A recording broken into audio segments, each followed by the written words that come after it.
சாமானியர்களுக்கு வணக்கம். சாமானியர் எப்பவுமே நிறைய பாலிடிக்ஸ் பேசியிருக்கு. இவன் வருவாங்க, அவங்க வருவாங்க, இவர் ஜெயிப்பார், அவர் ஜெயிப்பார், இது தப்பு, அது ரைட் அப்படின்னு சொல்லிட்டு சில சமயம் சமூகம் சார்ந்த விஷயங்களை பற்றி பேசியிருக்கோம். ஃபார் எக்ஸாம்பிள் ராம் மந்திர் கோயில் திறப்பும் போது நம்ம மொத்த ராமாயணத்துமே தமிழ் ஜெயந்தேங்கர் மேடம் தமிழில் அழகாக ரொம்ப சுருக்கமாக ஒரு 1.5 மணி நேரத்தில் மொத்த ராமாயணம்னு சொன்னாங்க. அதே போல் ரேஷன் ஷாப்பில் ஒரு பிரச்சனை இருந்தபோது அது me and Sriram Seshadri sir அது ரொம்ப நல்லா போச்சு. அது one of the first videos எங்கள் பண்ணது போச்சு. இப்போ எங்களுக்கு என்ன இருக்குது அப்படின்னா, இந்த போதையை பற்றி பேச வேண்டிய நிலைமையில் நம்ம இருக்கோம். ஏதோ ட்ரக்ஸ் சொல்கிறாங்க, பேர் கூட வரல. அதாவது முன்ன எல்லாம் ட்ரக்ஸ்ன்னு நினச்சிருந்தேன், இப்போ மருந்தாக எடுத்து எல்லாமே மிக்ஸ் பண்ணி தேர் கிவிங் நியூ வெரைட்டிஸ் அப்படின்னு சொல்கிறாங்க. இது குழந்தைங்க கையிலையும் கிடைக்க ஆரம்பிச்சிருச்சு அப்படின்ற விஷயத்தையும் சொல்கிறாங்க. இதற்கு தீர்வு இருக்கா, இதை எப்படி அணுகலாம் அப்படின்னு சொல்லி நான் நெட்டில் தேடும்போது psychology is a very good method அப்படின்ற மாதிரி சொன்னாங்க. அதுக்கு தான் இன்னைக்கு ஒரு சைக்காலஜியில் specialist psychotherapist Nithya Sriram madam நம்ம இன்வைட் பண்ணியிருக்கோம். ரொம்ப முக்கியமான டாபிக் இன்னைக்கு பேசுறது. இந்த வீடியோ வியூஸ்க்காகவோ இல்லை பிஸ்னஸ்க்காகவோ அந்த இந்த மோட்டிவ்லும் பண்ணல. இதுக்கான ஒரு விழிப்புணர்வை நம்ம பண்ணி ஆகணுன்றது தான் நம்ம பண்ணுறது. முதல்ல மேம் வணக்கம். அதாவது புதிய அரசு தேர்ந்தெடுத்திருக்காங்க. அரசன் மாறினா திருப்பி எல்லாமே சேஞ்ச் ஆகும் அப்படின்னு சொல்றாங்க. இந்த மாற்றம் இந்த போதை ஒழிப்புலேருந்து ஆரம்பிக்கணும்னு நான் நினைக்கிறேன் பர்சனலாக. அதனாலதான் உங்களை நான் வெல்கம் பண்ணியிருக்கேன். முதல்ல இந்த சிந்தட்டிக் ட்ரக்ஸ் வர்சஸ் இந்த நேச்சுரல் ட்ரக்ஸ் என்ன வித்தியாசம் பேசிக்கா? சிந்தட்டிக் ட்ரக்ஸுங்கிறது நீங்கள் பார்த்தீங்கன்னா something that can be synthesized from available chemicals. இப்போ நேச்சுரல் ஓபியாட்ஸ்ன்னு இருக்கு. ஓபியாட்ஸுங்கிறது நீங்கள் இட் இஸ் நேச்சுரலி அவைலபிள். உங்களோட எல்லார் வீட்லேயும் இருக்கிற ஒரு கசகசா எடுத்துட்டீங்கன்னா அதுதான் easiest variety of drug. Opium, what you call opium, poppy seeds. Okay, but இதை இந்த மாதிரி கெமிக்கல்ஸை எடுத்து சிந்தசைஸ் பண்ணி ஹெரோயின் அந்த கொக்கைன்லாம் இது பண்ணுறது பார்த்தீங்கன்னா those are call synthesize drugs. Potency ஜாஸ்தி. ஒரு நேச்சுரல் ட்ரக்கு நீங்கள் அடிக்ட் ஆகிறதுக்கு தேவையான டைமும் ஒரு சிந்தட்டிக் ட்ரக் அடிக்ட் ஆகிறதுக்கு தேவையான டைமும் ரொம்ப வேறுபடும். ஸோ சிந்தட்டிக் ட்ரக் அடிக்ஷன்லேயே டைமிங் இருக்கு. அதாவது exposure timing, not the addiction timing, the exposure time required to become an addict. Natural ட்ரக்ஸில் கொஞ்சம் ப்ரொலாங்காக இருக்கிறச்சு, வெரஸ் இந்த synthetic drug it is much more faster. So people யார் இதை எடுத்துக்கிறாங்களோ அதை ஈஸியாக அடிக்ட் ஆகிடுவாங்க. ஒன்று. ரெண்டாவது, நேச்சுரல் ட்ரக்கு உங்களுக்கு நீங்கள் இதில் தான் இருக்குது இந்த ட்ரக்குங்கிறது நமக்கு தெரியும். வேறு சிந்தட்டிக் ட்ரக் எதில் வேணால் ஆட் பண்ணலாம், எந்த ஃபுட்டில் வேணால் ஆட் பண்ணலாம். நீங்கள் இப்போ நீங்கள் சொன்னீங்க இல்லையா, இப்போ நமக்கு வருது இல்லையா, லாலிபாப்பில் இருக்குது, இல்லை ஒரு பர்டிகுலர் பேக்டு ஃபுட்டில் இருக்குது, சில பேர் பிரியாணியில் இருக்குங்கிறாங்க. அந்த மாதிரி நமக்கு தெரியுது இல்லையா, அதில் எதில் வேணால் ஆட் பண்ணலாம் ஈஸியாக. ஸோ உங்களை அறியாமலேயே கூட நீங்கள் அடிக்ட் ஆகிறதுக்கு சான்சஸ் ஜாஸ்தியாக இருக்குது. ஓகே மேம், இப்போது 2 விஷயம் இருக்குது. முதல்ல சைக்காலஜிக்கலாக இது அடிக்ட் ஆகாமல் இருக்கிறதுக்கு என்ன பண்ணணும்? ஏன்னா அடிக்ஷன் பற்றி நம்ம பேச போகிறோம். அடிக்ஷனே இல்லாமல் இருக்கணும்னா நான் ஒரு வாட்டி டேஸ்ட் பண்ணிட்டேன், இல்லை டேஸ்ட் பண்ணணும்னு ஆசையாக இருக்குது, இந்த மாதிரி ஒரு கேட்டகரி இருக்கும். இந்த வேவரிங் மைண்ட் கேட்டகரியை ஃபர்ஸ்ட் என்ன பண்ணுறது? ஸோ இதுக்கு முதல்ல நீங்கள் சைக்காலஜி ஆஃப் அடிக்ஷன் புரிஞ்சுக்கணும். ஸோ டோப்பமைன் ஒரு இது இருக்குது, ஹார்மோன் இருக்குது நம்ம பிரெயினில். It is a naturally synthesised hormone in your brain. அது என்ன பண்ணுனாக்க உங்களுக்கு எனி ப்ளஷரபிள் ஆக்டிவிட்டி, அதாவது உங்களுக்கு ஒரு சந்தோஷத்தை கொடுக்க, ஷார்ட் டேர்ம் சந்தோஷத்தை கொடுக்குற எந்த ஒரு ஆக்டிவிட்டி பண்ணாலும் டோப்பமைன் சுரக்கும். அந்த டோப்பமைன் சுரந்த உடனே என்ன ஆகும்னாக்க அவங்க பிரெயின் அதை ஃபைல் பண்ணி வச்சுக்கும். ஓகே, இதை பண்ணால் எனக்கு சந்தோஷமாக இருக்குது, ஸோ நெக்ஸ்ட் டைம் நான் இதை பண்ணால் எனக்கு திரும்பி சந்தோஷம் கிடைக்கும் அப்படின்னு அதை ஸ்டோர் பண்ணும். ஸோ பட் அந்த டோப்பமைனுக்கு ஒரு லைஃப் இருக்குது. அது சுரக்கரிச்சு எவ்வளோ அது ஒரு பீக் போயிட்டு திரும்பி இது. சில பேருக்கு அது ரன்னிங்கில் இருக்கலாம், சில பேருக்கு மியூசிக் கேட்கறச்சே இருக்கலாம், சில பேருக்கு கார் டிரைவிங்கில் இருக்கலாம், சில பேருக்கு புக்கு படிக்கிறதுல இருக்கலாம், சில பேருக்கு டான்ஸிங்கில் இருக்கலாம். எல்லா இடத்துலையுமே ஒரு சில பேருக்கு சில பர்டிகுலர் ஃபுட்டு, ஐஸ்கிரீம் சாப்பிட்டோடனே அப்படியே ஒரு டோப்பமைன் ஹை, அந்த மாதிரி எல்லாருக்குமே அது நேச்சுரலாக நடக்கிற ஒரு ப்ராசஸ். அண்ட் இதை நமக்கு ஒரு நாளில் நம்ம எல்லாருமே வி கோ த்ரூ இட். இல்லை காத்தால எழுந்த உடனே ஒரு கப்பு காஃபி குடிக்காம நம்மளால ஒரு நாள் ஆரம்பிக்க முடியுமா? சொல்லுங்க பார்க்கலாம். கரெக்டா? ஸோ அதுவே ஒரு டோப்பமைன் இதுதான், அடிக்ஷன் தான். காலையில் எழுந்தோடனே அந்த சுட ஃபில்டர் காஃபி குடிச்சே ஆகணுங்கிறதே ஒரு இதுதான், ரஷ் தான். மண்டை ஓட்ட மாட்டேன், அதேதான், நாள் ஓட மாட்டேன், நாள் ஓடல எனக்கு, I have not even woken up, without my caffeine hit I can't do அப்படின்லாம் சொல்கிறோம் இல்லையா? அது பிகாஸ் நம்ம அது வந்து it's become a normal process of our day. நம்ம அதை அடிக்ஷனாக எடுத்துக்கிறது இல்லை. சில பேருக்கு அதுவே அந்த டைமுக்கு அந்த 8 மணி 6 மணிக்கு அந்த காஃபி குடிக்கலன்னா தலைவலி வரவங்கெல்லாம் இருக்காங்க, அந்த மாதிரி இருக்காங்க. ஸோ இப்போ நீங்கள் இந்த அடிக்ஷன் இது ப்ளஷரபிள் ஆக்டிவிட்டி, அந்த pleasurable activity as for us it is not உங்களோட ஒரு ரொட்டீனையோ இல்லை உங்கள் ஃபேமிலி லைஃப்பையோ உங்கள் சோஷியல் லைஃப்பையோ பாதிக்காத வரைக்கும் இட் இஸ் குட். பட் அது பாதிக்க ஆரம்பிக்கிறச்சே உங்கள் பிஹேவியர், உங்கள் சோஷியல் லைஃபு, உங்கள் ஃபேமிலி லைஃபு, லைக் ஆல்கஹால். ஒரு ஃபஸ்ட்டு ஃப்ரெண்ட்ஸோடு அப்படி ஜாலியாக போனால் இன்னைக்கு மச்சான் இவனுக்கு பர்த்டேடா அவனுக்கு பர்த்டேடான்னு ஜாலியாக தண்ணி அடித்தோன்னா அது ஒரு ப்ளஷரபிள் ஆக்டிவிட்டி, அந்த டோபமைன் அடிக்ஷன் ஓகே. பட் அதையே க்ரேவ் பண்ணி அது இல்லைன்னா என்னால் இந்த நாளை நகர்த்த முடியாது, இந்த டைமை நகர்த்தவே முடியாதுங்கிற வரைச்சே தான் அது அடிக்ஷனாக மாறுது. அண்ட் இந்த அடிக்ஷனில் கூட பார்த்தீங்கன்னா என்ன ஆகுதுன்னா உங்களுக்கு வந்து அந்த ஹை, அந்த நான் சொன்னேன் இல்லையா, அந்த டோபமைன் சுரந்து கொஞ்ச நேரத்துலலாம் இது திரும்பி பிளாட்டூ ஆகிடும். It will come back to its normal level. Peak போயிட்டு it will come back to its normal level. ஆனால் இந்த மாதிரி சிந்தட்டிக் ட்ரக்ஸ், இந்த ட்ரக்ஸ் எல்லாம் யூஸ் பண்ணுறச்சே என்ன ஆகும்னா அந்த பீக்கில் இருக்கிற சமயம் ஜாஸ்தி ஆக யூ ஃபீல் மோர் யூஃபோரிக்னு ஒரு வேர்டு கேள்விப்பட்டிருப்பீங்க, ஒரு குதூகலத்தின் எல்லை, அந்த மாதிரி ஒரு யூஃபோரிக் இது. அது ரொம்ப பிடிச்சி போயிடும் ஈஸியாக. இப்போ அதனால தான் பசங்களை நீங்கள் வந்து ட்ரக்ஸை பற்றி பேசுகிறீங்க, நல்லா தான் இருக்குது. there's something other some other addiction that's coming up which is called digital addiction.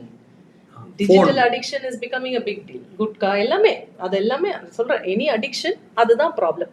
So அந்த டோப்பமைன் சுரக்காமல் இருக்க போகிறது இல்லை, சுரக்கும். அதை வந்து நீங்கள் வந்து ஹெல்த்தி டோப்பமைனாக இருக்கிற வரைக்கும் it is okay. Unhealthy prolonged dopamine effects இருக்கிறச்சே தான் அது அடிக்ஷன். ஜிம்முக்கு போகிறது ஒரு டோபமைன் தான். இது ஜிம்முக்கு போகிறது அதுலேயே கூட சில பேருக்கு வந்து பார்த்தீங்கன்னா நாள் முழுக்க ஜிம்லேயே இருப்பாங்க. சம்பாதிக்க வேண்டாமா? ஒரு normal every thing in it's right dose is a correct life இல்லையா? அளவுக்கு மிஞ்சினால் அமிர்தமும் நஞ்சாகுங்கிற மாதிரி எக்ஸசைஸ் டோபமைன் ஜாஸ்தியாக இருக்கிறதும் ஒரு அடிக்ஷன் தான். ஓகே, இப்போ இந்த டோபமைன் வந்து கண்ட்ரோல்டாக வச்சுக்கிறது, நான் அதான் அந்த ப்ரீவியஸ் கொஸ்டின்லேயே நான் அதான் கண்ட்ரோல்டாக வச்சுக்கிறது. அதாவது என்னன்னா நம்ம டூ மச்சா போறோம் அதுல அப்படின்ற போது, ஏன்னா I saw video from Dinesh Karthik cricketer, அவருக்கு you know what happen to him. அப்போ வந்து ஜிம் மேட் வந்து வெளில கொண்டு வந்தாரு. அப்படி ஜிம்ல இருக்கிறவர் தான் நான் வந்து 1 ஹவருக்கு அப்புறம் வந்து கொண்டு வந்து எல்லாமே பண்ணாரு. Use this word dopamine. எனக்கு ஏதோ ஒரு இன்டர்வியூல ஹி யூஸ்ட் இட். ஸோ அதை கண்ட்ரோல் பண்றது ஏதாவது வழி இருக்கா சைக்காலஜியில்? ஸோ இதுல வந்து நீங்க வந்து பாத்தீங்கன்னா நம்ம ஏன் ஃபர்ஸ்ட் அடிக்ஷன் வரைக்கும் போறோம் ஒரு விஷயத்தை எடுத்துட்டு. இப்போது மனசில் வந்து இது தெர் ஆர் வேரியஸ் ரீசன்ஸ். இப்போ தினேஷ் கார்த்திகோட இதை எடுத்திங்கன்னா his relationship problems, that was his main issue. இப்போ ஒரு any normal you would have come across many sports people who become addicted. ஏன்னா அவங்களுக்கு வந்து அந்த fatigue level and pain level எப்போவுமே ஜாஸ்தியாக இருக்கும். ஏன்னா அவங்க அவ்வளோ ட்ரெயின் பண்ணுறாங்க இல்லையா. இப்போ ஒரு போலீஸ் ஆஃபீஸர்ஸ் இல்லைன்னா வந்து வார் வெட்ரன்ஸ்ன்னு சொல்கிறோம் இல்லையா, ஆர்மிலேருந்து ரிட்டையர் ஆகி வரவங்க, அவங்களுக்கு பார்த்தீங்கன்னா அந்த அட்ரினாலின் ரஷ் இருந்த வரைக்கும் அவங்களுக்கு தெரியாது, அந்த டிசிப்ளின்ட் அட்ரினாலின் ரஷ்.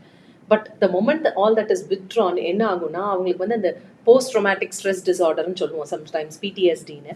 அது இல்லாமையே கூட சில டைம்ஸில் அவங்களுக்கு வந்து அந்த too much of all these thoughts, இந்த டென்ஷன் அதெல்லாம் வந்து உள்ளே வந்து உட்காரச்சே என்ன ஆகுதுன்னா அவங்களுக்கு அந்த ஆல்கஹால் குடிச்சாதான் நைட்டு தூக்கம் வரும், இல்லை வந்து ஒரு தம் அடிச்சாதான் முடியும் அப்படிங்கிற மாதிரி. அண்ட் சம்டைம்ஸ் பெயின் கில்லர்ஸ், அதையே அடிக்ஷன் ஆகுது. இன்னைக்கு ஒரு 6 பெயின் கில்லர் சாப்பிட்டா தான் காலையில் 2, மத்தியானம் 2, ராத்திரி 2 தூக்கம் வருது. அதெல்லாமே ஒரு அடிக்ஷன் தான்.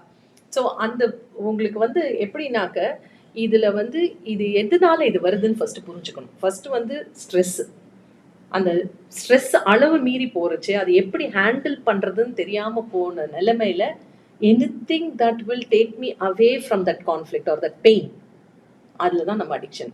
வசந்த மாளிகை படத்தில் பார்த்தா மாதிரி நமக்கு வந்து அப்படி தான் அடிக்ஷன் ஆரம்பிக்குது, சரியா? ஸோ அங்கேருந்து தான் அந்த அடிக்ஷன் ஆரம்பிக்குது. அதோட ஃபஸ்ட்டு ஸ்டெப்பே வந்து மைண்ட்ஃபுல்னஸ். அதாவது நமக்கு வந்து we should be mindful. நம்ம என்ன பண்ணுறோம், எவ்வளோ நேரம் பண்ணுறோம், எதுக்கு பண்ணுறோம், எவ்வளோ what is a good cut off or threshold. அது சம்டைம்ஸ் நமக்கு வந்து அந்த ஸ்ட்ரெஸ் லெவல் ஜாஸ்தியாக இருக்கச்சு நமக்கே அது வந்து தெரியறது கஷ்டம். பிகாஸ் நம்ம தான் அந்த ப்ராப்ளமோட சென்டரில் இருக்கும். ஸோ நம்மளால் அது தெரிஞ்சுக்கிறது கொஞ்சம் கஷ்டம். So the first step is always mindfulness. Okay, அதுக்கப்புறம் வந்து நாங்கள் வேரியஸ் தெரப்பீஸில் சொல்லி கொடுக்கறதெல்லாம் வந்து பார்த்தீங்கன்னா டிஸ்ட்ரெஸ் டாலரன்ஸ். டிஸ்ட்ரெஸ் டாலரன்ஸஸ் இந்த மாதிரி நெகட்டிவ் தாட்ஸ் வர்றதோ இல்லை வந்து ஒரு ஸ்ட்ரெஸ் லெவல் பீக் ஆகிறச்சு தன்னைத்தானே எப்படி வந்து ஹேண்டில் பண்ணிக்கணும் அப்படிங்கிற அந்த distress tolerance which is very temporary fix மாதிரின்னு வச்சுக்கோங்க. ஓகே ஓகேவா? டிஸ்ட்ரெஸ் டாலரன்ஸ்க்கு அடுத்த லெவல் நாங்கள் வந்து சொல்லிக் கொடுக்கறது வந்து how to regulate, emotionally regulate yourself. ஏன்னா எமோஷனல் ரெகுலேஷன் தான் at the end of it எல்லாமே பார்த்தீங்கன்னா உங்களோட எமோஷனல் ரெகுலேஷனில் தான் வந்து நிற்கும். when you are not able to regulate yourself, that is when you become dependent on some substance. Okay okay ma'am, இப்போ வந்து ஒரு ஸ்டேஜ் பேசிட்டோம். இப்போ நெக்ஸ்ட் ஸ்டேஜ் வந்து நான் ஒரு 2-3 மந்த்ஸாக அதில் இருக்கேன். இது ஒரு இனிஷியல் அடிக்ஷன் ஸ்டேஜ். 2-3 மந்த்ஸாக இருக்கேன், நான் எனக்கு இப்போ பயமாக இருக்குது, என் லைஃப்பை பண்ணிடுமா, இதை விட்டு நான் வெளில வர முடியுமா, அதுக்கு எதுவும் ஆப்ஷன் இருக்கா? இது வந்து இட்ஸ் சைக்காலஜி ஸ்பியரில் பார்த்தீங்கன்னா அடிக்ஷனுங்கிறதே வந்து தெர் இஸ் ஒரு 2 கேம்ப் இருக்குன்னு வச்சுக்கோங்க. ஒருத்தவங்க வந்து அதை டிசீஸ்னு பார்ப்பாங்க. ஓகே ஓகேவா? இன்னொருத்தவங்க வந்து தே see it as a moral. இது நம்ம ஊர்லலாம் சொல்லுவாங்கல்ல, இந்த இதுல வந்து இந்த வீட்டுல பிறந்துட்டா நீ தண்ணி அடிக்கிற அப்படிங்கிற மாதிரி. It has nothing to do with it. நான் சொன்னேன் இல்லையா, இது ரெண்டுத்துக்கும் நடுவுல தான் இந்த ஃபேமிலில வந்து இப்படி பண்ணலாமா அப்படின்னு கேட்பாங்க. அது தாத்தாலாம் எவ்வளோ பெரிய ஆள் தெரியுமா அப்படின்லாம் கேட்பாங்க இல்லையா. ஒன்றும் இல்லை, ஒரு சினிமா அடிக்ஷன் இருக்கிறவங்களே பார்த்துக்கோங்களேன். சினிமாவில் என்னடா இவ்வளோ படிச்சுட்டு போய் சினிமாவில் போகிறேங்கிற அப்படிங்கிற மாதிரி எல்லாத்தையுமே நம்ம வந்து பிளாக் அண்ட் ஒயிட்டாக பார்க்குறோம் இல்லையா. அதே மாதிரி அடிக்ஷனையும் டிசீஸா இல்லை வந்து ஒரு மாரல் இதுவான்னு பார்க்கறத விட்டுட்டு now we have started seeing it more like a process or ஒரு இது ரெண்டுத்துக்கும் இந்த ஸ்பெக்ட்ரமோட 2 எண்டுமே இல்லை, நடுவில் what you call as a choice. Okay ஓகேவா? பட் சாய்ஸும் வந்து it cannot be pure. sometimes I'm pushed beyond my limits. அப்பதான் நான் அடிக்ட் ஆகிறேன். கண்ட்ரோல் இல்லாம போறச்சு. அந்த கண்ட்ரோல் இருந்தா நானே போயிருக்க மாட்டேனே இல்லையா. ஸோ அந்த சாய்ஸும் sometimes it is taken away from us. So அதில் வந்து நான் சொன்ன மாதிரி நம்ம நிறைய விஷயங்கள் இருக்கு. ஒன்று வந்து ஸ்ட்ரெஸ் சொன்னேன் இல்லையா. அதே மாதிரி இப்போ ஃபேமிலி ஃபர்ஸ்ட் வந்து let's start from the early age. Childhood drama. பசங்க வந்து வீட்டில் வந்து கொஞ்சம் அப்யூசிவ் பேரண்ட்ஸ் இல்ல வந்து எஸ் டெஃபினெட்லி அது வந்து உங்களுக்கு டீனேஜ்ல அடிச்சு வளர்க்குற வீட்டுல தப்பு இல்லைன்னு தானே சொல்லுவாங்க. அடிச்சு வளர்க்கறது வேற, பட் உங்க அம்மா உங்க அப்பா அடிச்சுட்டு இருக்கா இல்ல and you feel kind and ஒன்னையே கூட ஒரு லெவல் மீறி அடிக்கிறா. If there is disciplining is different from being abusive. Okay. And abusive is not just physical, it can be mental, it can be verbal, it can be emotional. எந்த லெவல்ல வேணா இருக்கலாம். அது எவ்வளவு தூரம் ஒன்று அஃபெக்ட் பண்ணிட்டுங்கிறது டீனேஜ்ல வரைச்சே தான் அதோட வெளிப்பாடுகள் தெரிய ஆரம்பிக்கும். ஜென்ரலா பசங்க அந்த டீனேஜ் வரைச்சே ஜென்ரலா they are able to actually tell us counselling. இப்போ நவ் தட் கவுன்சிலிங் ஓரளவுக்கு ஸ்கூல் லெவல் காலேஜ் லெவல்ஸ்ல இருக்க ஆரம்பிச்சதுலேருந்து they come and tell us. ஸ்கூல்லே இப்போ பண்றாங்க, இருக்கு கம்பல்சரி. சிபிஎஸ்இ ஸ்கூல்ஸ்ல it's made mandatory that you should have a school counsellor. அதே மாதிரி AICTE also mandates that you should have a in-house counselor. You want someone to talk freely. Yes, exactly. And the third person is always better because you feel that they won't judge you for it. Okay. Okay va. First இந்த இதெல்லாம் வராது. உங்க அப்பா எவ்வளவு பெரிய ஆளு, உங்க அம்மா யாரு, நீ போய் இப்படி இருக்கியே, அதெல்லாம் வராது. அதான் problem. Okay. Okay va. Childhood trauma is one thing. Second thing, sexual abuse in kids and others. அது வெளியில வந்து இப்போ நம்ம ரெகுலரா வந்து நிறைய படம் பார்க்கறோம், ஏதோ பண்றோம். பட் இது ரெகுலரா ரொம்ப நாளாவே இருந்துகிட்டே இருக்கு. நிறைய பேர் பேசாமே இருக்கு. இப்போ வெளியில சொல்றோம், முன்னாடி சொல்ல மாட்டோம், இப்ப சொல்றோம். அதுக்கான ஒரு பிளாட்ஃபார்ம் கிடைக்கிறது, அதுக்கான ஒரு இடம் இருக்கு, அதுக்கான அதை கேட்கறதுக்கு ஒரு ஆள் இருக்காங்கறச்ச you are saying it out. அவ்வளவுதான். ஓகே. அண்ட் தென் நான் சொன்னேன் இல்லையா, சில ஜாப்ஸ் லைக் ஆர்மியில இருக்கிறவங்களோ இல்ல போலீஸ்ல இருக்கிறவங்களோ பிகாஸ் ஆஃப் த ஜாப் அந்த PTSD ஆர் த ரெகுலர் ஸ்ட்ரெஸ்லயே இருக்கிறதுனால வர்றது. ஸோ இந்த மாதிரி நிறைய இருக்கு. இந்த இந்த இந்த இதெல்லாம் நிறைய ஃபேக்டர்ஸை புரிஞ்சுட்டு we have to tell them accordingly எப்படி இந்த இந்த மாதிரி ஒரு சுச்சுவேஷன் வந்தால் நீங்கள் எப்படி உங்களையே நீங்கள் ஹேண்டில் பண்ணிக்கணும் அப்படின்னு சொல்லிட்டு. So what was your question again? Sorry, I think நான் கேட்டிருந்தேன். இப்போ அதாவது 3 மாசத்துக்குள்ள இருக்கான், அது early times of the addiction. So அந்த மாதிரி பசங்க வந்து that is a cry for help ஆக்சுவலா. ஸோ நான் என்னமோ தப்பு பண்ணுறேன்னு தெரியுது, ஆனால் என்கிட்ட தப்பு பண்ணுறேன், எப்படி வெளில வரணும்னு தெரியல. சில டைம்ஸில் பசங்க வந்து பியர் ப்ரெஷரில் தே கோ அண்ட் காலேஜ் எப்படி இருக்கு தெரியுமா, அதெல்லாம் ஹாஸ்டலில் எதுவும் புதுசாக கிடைச்ச ஃப்ரீடம் அப்படியே ஆஹா பைசா கொடுத்துட்டாங்க, அம்மா அப்பா கிடையாது, தனி ரூமு, யாரும் கேட்கறதுக்கு கிடையாது, ஏன் இஷ்டம், தனி காட்டு ராஜா அப்படின்னு சொல்லிட்டு ஜாலியாக இருக்காச்சு. They become addict. ஆனால் அந்த பசங்களுக்கே வந்து என்ன ஆகும், when their value systems are perfectly raised, அந்த பசங்களுக்கு தெரியும் ஓகே தப்பு எங்கேயோ தப்பு பண்றோம், ஆனா இதுல இருந்து எப்படி வெளியில வரணும்னு தெரியல. they don't talk to the parents directly. ஆனா அம்மா அப்பா கிட்ட சொன்னா தீர்ந்தது கதை. அதனால என்ன பண்ணுவாங்க, they ask their teachers இல்லனா இந்த மாதிரி கவுன்சிலர்ஸ் கிட்ட போய் பேசுறாங்க. அப்ப கேட்பாங்க எப்படி நான் வெளில வர்றது, என்ன பண்ணட்டோம்னா we have a program, we have to put them through a program. Okay, adverse இது 3வது ஸ்டேஜ். அதாவது பயங்கர அட்வர்ஸ். 10 வருஷமா இருக்கேன். முதல்ல 10 வருஷம் இருந்தால் வெளில வர முடியுமான்றது ஒரு கொஸ்டின்.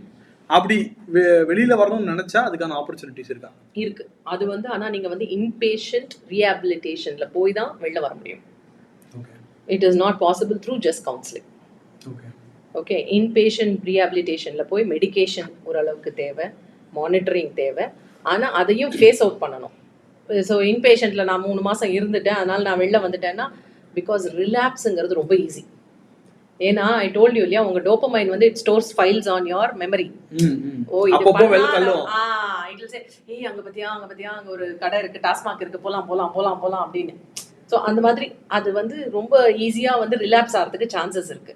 ஸோ என்ன பண்ணுவோம்னா ஜென்ரலாக வந்து இட்ஸ் அ மல்டிஃபேசட்டட் ப்ரோக்ராம். ஒரு ரீஹாபிலிட்டேஷன் இதுங்கிறது வந்து பார்த்தீங்கன்னா ப்ரோக்ராமுங்கிறது it's a multifaceted program where medication is there, where you are given counseling, where you are put through some healthy or habits, alternate habits, then you are put through some hobbies. அதெல்லாம் பண்ணிட்டு then slowly வெளியில வந்ததுக்கு அப்புறமும் you will have to have a maintenance therapy பேரு. where first initially every week போவீங்க, அதுக்கப்புறம் every month போவீங்க, அப்புறம் 2 months once போவீங்க. but it has to be a maintenance thing is compulsory. Okay ma'am, இப்போ இந்தியா மாதிரி ஒரு யங் க்ரௌட், அதாவது சைனாவை முதல்ல டார்கெட் பண்ணாங்க. அவங்க சைனாவை சக்ஸஸ்ஃபுல்லாக ஒரு கிட்டத்தட்ட இந்த போதையில் வந்து இது பண்ணிட்டாங்க. இந்தியாவில் வந்து ஸ்டார்டிங் ஸ்டேஜ்னு சொல்ல முடியாது, பட் ஒரு அவ்வளோ ஒன்றும் அஃபெக்ட் ஆகலை. இந்த போதை வந்து நம்ம பாரத தேசத்தை எவ்வளோ அஃபெக்ட் பண்ண போகுதுன்னு நினைக்கிறீங்க இது அட்வர்ஸ் ஆச்சுன்னா? Good question.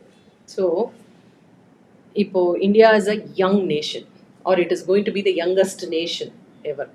இதில் 2 விஷயம். 2030-35 கிட்ட பார்த்தீங்கன்னா we will have the highest geriatric population on one hand.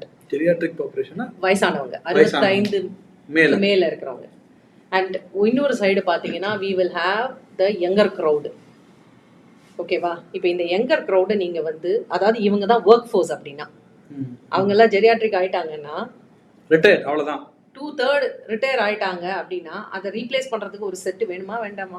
கண்டிப்பா வேணும். அப்ப அவங்கள நீங்க போதைக்கு அடிமையாக்கிட்டீங்க. அப்போ உங்க ப்ரொடக்டிவிட்டி ஆஃப் யுவர் நேஷன் என்னாச்சு? பாதிக்கும். அண்ட் இவங்க தான் டிசிஷன் மேக்கர்ஸும். ஃபியூச்சர் ஆஃப் இந்தியாவே இவங்க தான். they will be the decision makers. அப்ப என்ன ஆகும்? அகைன் நம்மளோட நாட்டோட பொருளாதாரம், நம்மளோட வளர்ச்சி எல்லாமே இவங்களை டிபெண்ட் பண்ணி தான் இருக்கு. And if they are addicted either to digital or to substance abuse, what happens to our nation? Okay ma'am, school students, குட்டி பசங்க, அவங்கள்ட்ட எல்லாமே இது இது போதை பொருட்கள் கிடைக்குது அப்படின்னு சொல்கிறாங்க. எதுவும் பாதிக்க ஆரம்பிக்கும் அது? நான் தான் சொன்னேன் இல்லையா, டோபமைன்ங்கிறது நீங்கள் பிறந்ததுலேருந்து நேச்சுரலாக சுரக்கிறது தான். இப்போ நீங்கள் ஒரு குட்டி பழம் எப்போ வேணால் போதைக்கு அவன் வந்து அடிக்ட் ஆகலாம். நீங்கள் வந்து இப்போ அம்மாக்கள், இப்போ நம்ம கல்ச்சரில் முன்னாடி இல்லாதது ஒரு விஷயம் என்னென்னா, இப்போ நான் வந்து என் குழந்தை வந்து லண்டனில் பிறந்தா. ஸோ அங்கே வந்து எங்களுக்கு அந்த ஃபார்ம் கொடுக்கச்சே do you drink, do you ஸ்மோக்குங்க. எனக்கு அப்போல்லாம் வந்து அது ரொம்ப என்ன அது கேனத்தனமாக இருக்குது கேள்வி. ட்ரிங்க்கு ஸ்மோக்கெல்லாம் லேடிஸை ஃபஸ்ட்டு கேட்குறாங்க. That is okay, at least western வேர்ல்டில் அதெல்லாம் காமன் கேட்குறாங்க. ஒரு mother whose pregnant, Y would I drink R smoke அப்படின்னு நான் அட்மிட் ஆகிறேன் பெயின் எடுத்து. அதே ரூமில் பக்கத்தில் ஒரு 18-year-old girl, she is also delivering a baby. அவள் வந்து சிகரெட் வேணும்னு பிடிவாதம் பிடிக்கிறாள். Okay and the nurse is trying to educate her. அம்மா நீ வந்து எவ்வளோக்கு எவ்வளோ அடிக்டடாக இருக்கியோ இந்த அடிக்ஷன் உன் குழந்தைக்கும் போயிருக்கு. பிகாஸ் உன்னோட பிளசண்டாலேருந்து தானே சாப்பாடு போகிறது. Correct. Drug overdose, drug addiction இருக்கிற நிறையா மதர்ஸோட இன்ஃபேண்ட்டுக்கெல்லாம் அந்த பிறந்தப்போ we have to keep giving them opiates just to get them out of that addiction. Okay. ஏன்னா the child is already used to that. Okay. And இந்த பசங்களை வந்து நாங்க மானிட்டர் பண்ணி தான் ஆகணும். ஏன்னா வந்து there is a chance that they will become addicted. Okay. ஓகேவா? ஸோ கருவில் இருக்கும்போது அடிக்ட் ஆக சான்ஸ் இருக்கு. எஸ், அது வந்து பேரண்டோட இதை பொறுத்தது இல்லையா? ஸோ இது வந்து என்ன நம்ம ஊர்ல இப்போதைக்கு பார்த்தீங்கன்னா, என்ன கேட்டிங்கன்னா, ஒரு 2 வயசு குழந்தையிலேருந்து டிஜிட்டல் அடிக்ஷன் இருக்கு. ஏன்னா எந்த குழந்தையும் ரொம்ப பெருமையா சொல்லுவாங்க, என் பையன் அப்படி இப்படி இப்படி தள்ளுவாங்க யூடியூபை, இப்படி இப்படி பண்ணுவாங்க, அவனே ஓப்பன் பண்ணிடுவாங்க, அதெல்லாம் ரொம்ப பெருமையா வந்து சொல்லுவாங்க. ஸோ டிஜிட்டல் அடிக்ஷன் இருக்கு. Next see any kind of addiction, the substance is the same, dopamine. So anything that gives you a high, the child is going to get hooked on. So there is no age limit for this. Okay ma'am, நீங்கள் வந்து ஒன்று சொல்லணும்னு நினைக்கிறீங்க நம்ம யூத்துக்கு, ஏன்னா அதான் அடுத்த force, நம்ம பாரத தேசத்தோட ஃபியூச்சரை டிசைட் பண்ண போகிற ஃபோர்ஸ், நீங்கள் என்ன சொல்லுவீங்க? ஓகே, இதில் வந்து நான் 2 பேருக்கு சொல்லணும். ஒன்று வந்து parents and teachers. Vigilance is very very important, very very important. Vigilance in the sense keep a open door of conversation, communication இருக்கணும் ஃபர்ஸ்ட். பசங்களோட ஒரு ஓப்பன் கம்யூனிகேஷன் சிஸ்டம். ஏன்னா பசங்களுக்கு when they feel that they are heard, intrapersonal skills. இப்போ நீங்கள் பார்த்தீங்கன்னா நிறைய பேர் வீட்டில் 3 பேர் இருக்கிற வீட்டில் 3 பெட்ரூம் வீடு வாங்கிடுறாங்க, ஆளுக்கு ஒரு ரூமு. இன்டர்பர்சனல் கம்யூனிகேஷனே கிடையாது. இன்டர்பர்சனல் எஃபெக்டிவ்னஸ், இன்டர்பர்சனல் கம்யூனிகேஷனுங்கிறது again there is something that we actually encourage.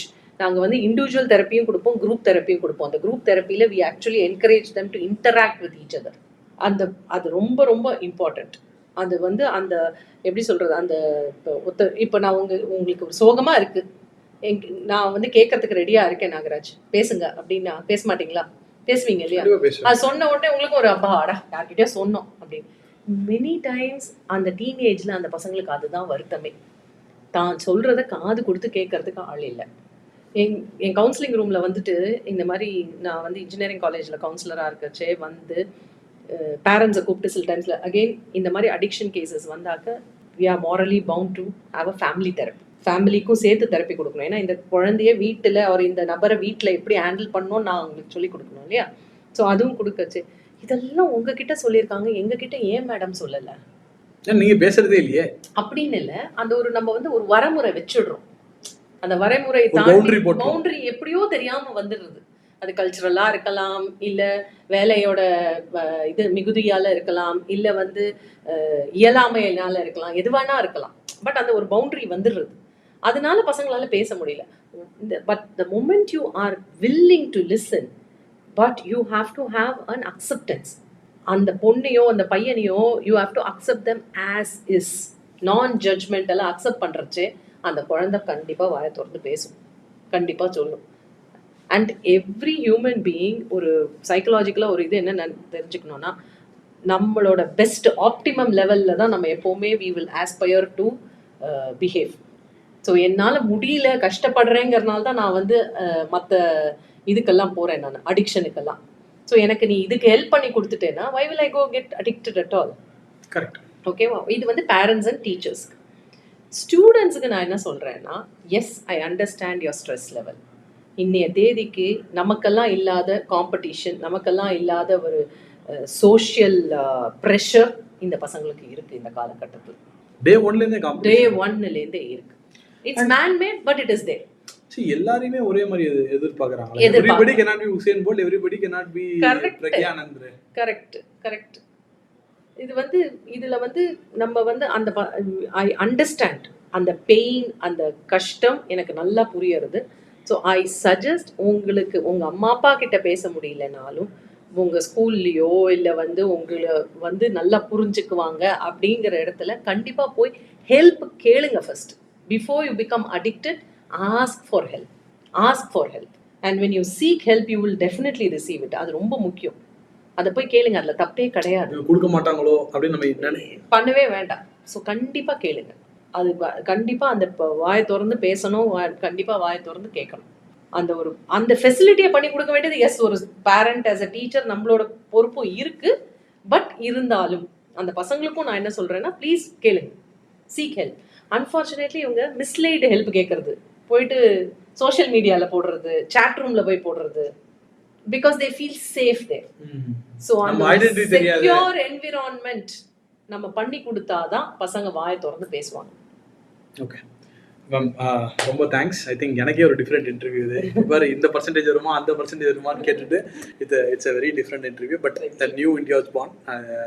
3.0லேருந்து உங்களுக்கு தெரியும் new government is form and old person who's actually the king of the new government also. அதனால் fortunate this government is very proactive on things. So இந்த விஷயத்தெல்லாம் எடுத்துன்னு போனால் அவாலும் I beg to differ. Actually நம்ம we are actually 20 years late ன்னு சொல்வேன் நான். Anyway, sir, thank you so much. Welcome.